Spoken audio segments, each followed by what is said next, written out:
Baby, you wanted it on camera You did it because to me. your contract was coming up. Oh my God. Wow. That's true. And you needed some drama because I don't you need any fight drama. with Do you know what, everybody. Kathy? I don't need any drama. You fought and you drove know Lisa what? Vanderpump off the show. I drove Lisa Vanderpump off the show. Okay. What you did to my sister. You've had problems with everybody, with Camille Grammer. I mean, the list can go on and on. And then saying that you've been bullied, you are the biggest bully in Hollywood, and everyone knows it.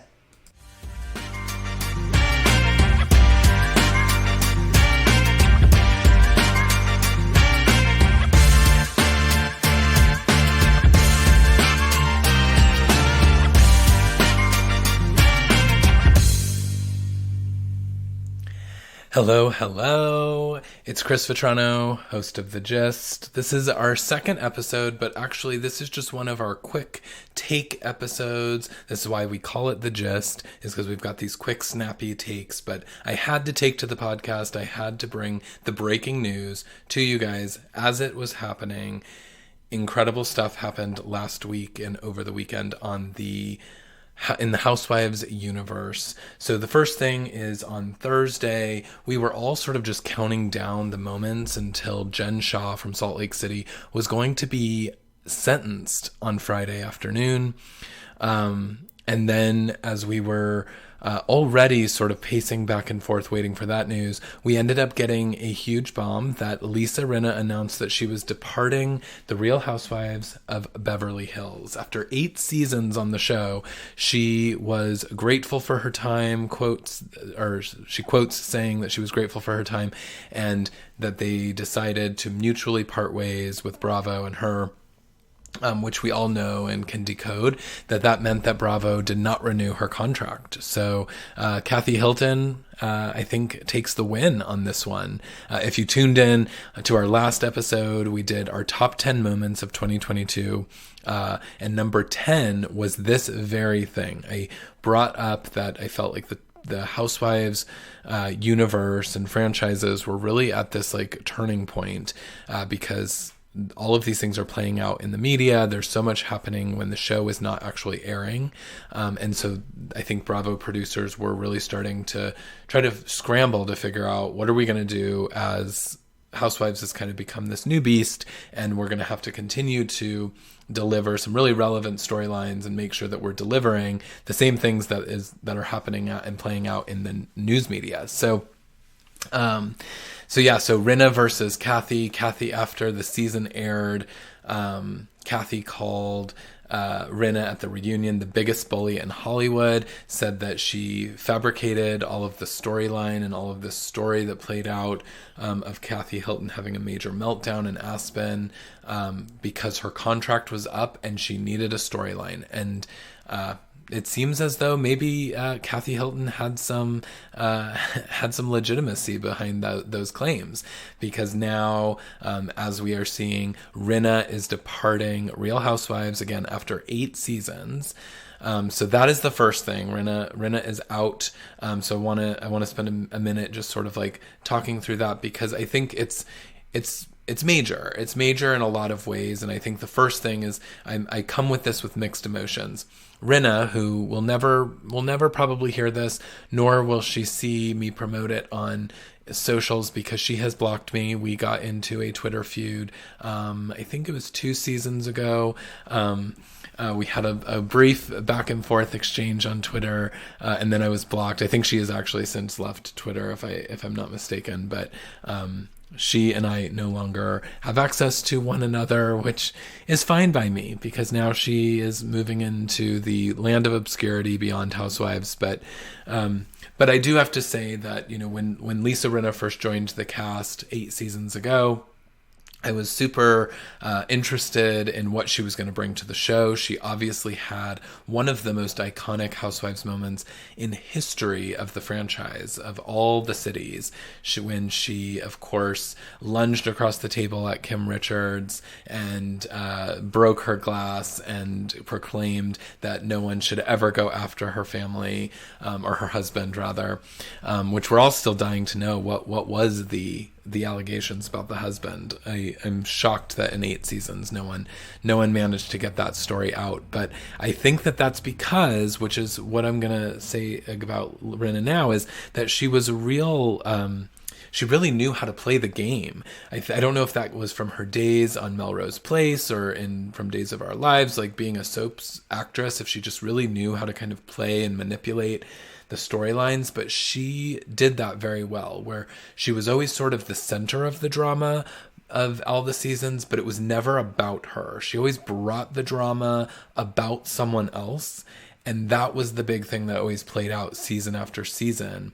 And again, I think as we talked about last episode, she did that with Kathy Hilton in this last season, or tried to, and it really backfired on her. I think that people, like, she thought she was bringing this story of, oh, Kathy has a meltdown and I'm going to be the center of this drama and play out this drama between these two sisters, the Hilton sisters. And the audience really turned on her, both from the show, but also on all of her social media. And so I think it was the first time that all of her sort of manipulation and the way in which she had played this game for 8 seasons didn't work in her favor. She was pretty quiet at the reunion this last time, and I think that really showcased that she didn't know where to go from here. And I think Bravo probably made that decision too. I know Kathy Hilton had given an ultimatum that she would not be back if Rinna was. We don't know if that had anything to do with Bravo's decision, but I think ultimately it was just time for her to go.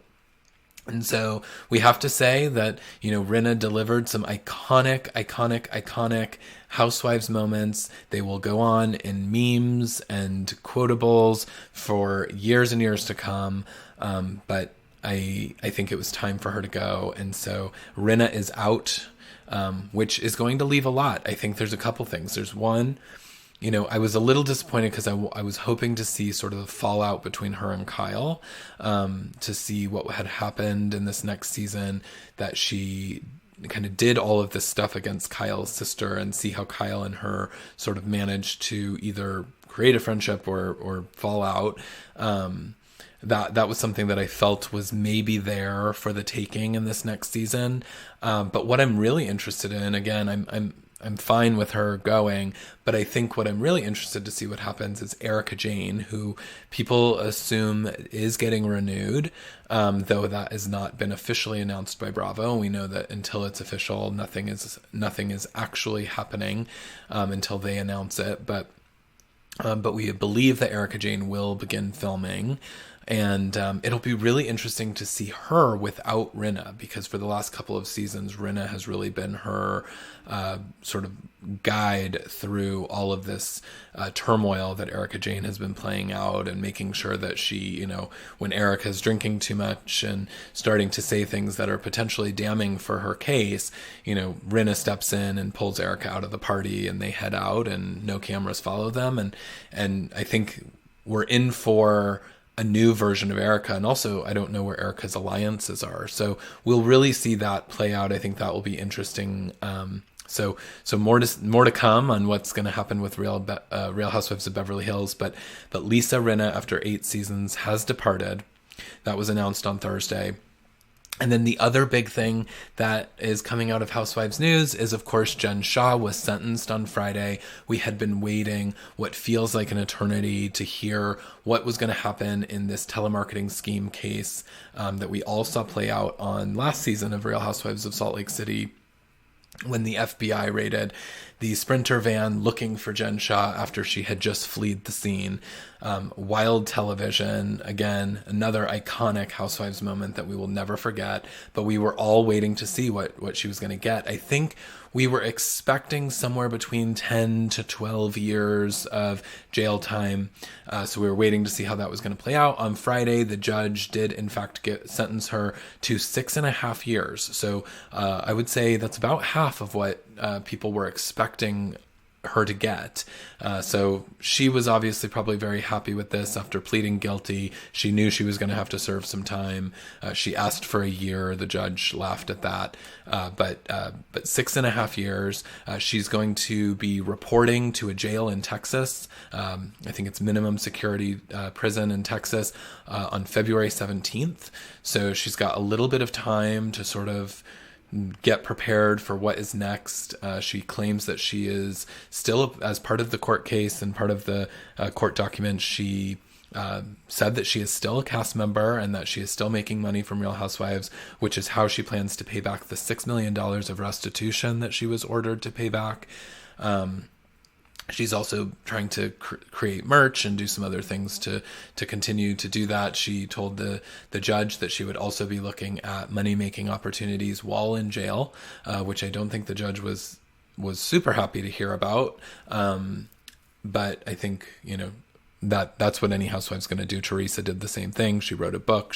When she came out, she was a New York Times bestseller again. And so she, I think it's inevitable that Jen Shah is gonna do something. But yeah, she'll be gone for 6.5 years. So whether or not we remember her then remains to be seen. But then I think that the kind of disgusting part of this, obviously the whole telemarketing scheme and the fraud behind what she was doing to these elderly people was incredibly horrific and sad and gross. But I think just to further sort of drive a character assassination against who this person is. I mean, this is who Jen Shah is after learning that she was going to spend 6.5 years in prison. And I forgot to mention, she also was given an additional 5 years of supervised release. So that means that she will have, a probation officer. She will be on supervised release for an additional 5 years after the 6.5 years, because the judge wanted to ensure, quote, that she would not commit another crime. And so, I guess that's 11.5 years of really being sort of tied to the government, being supervised in some kind of way as a result of this telemarketing scheme.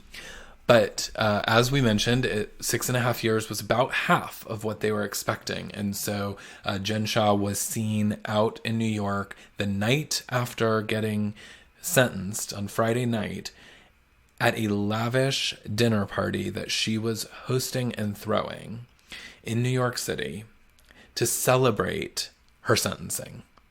I have never heard anything else. I think she should have been in her hotel room, ordering room service with her family, spending as much time as she can with the people that she is going to leave behind for 6.5 years. And instead, she's out throwing lavish parties, and Page Six is reporting on it, and it's just it's real gross to see. So Rinna's out, Jen Shah's headed to jail. These are two huge things. What are your guys' thoughts about him? I would love to hear. So please sound off on the socials. You can find me at CM Vetrano on Twitter and Instagram, and I'm at Listen It's Vetrano on Facebook. So find me there. Let's have the conversation. Let me know what you're thinking, how you're feeling about all of these things. Huge Housewives news, and that's the gist of it. So we have a regular episode dropping Thursday. Don't forget to subscribe to The Gist so that you don't miss when new episodes drop.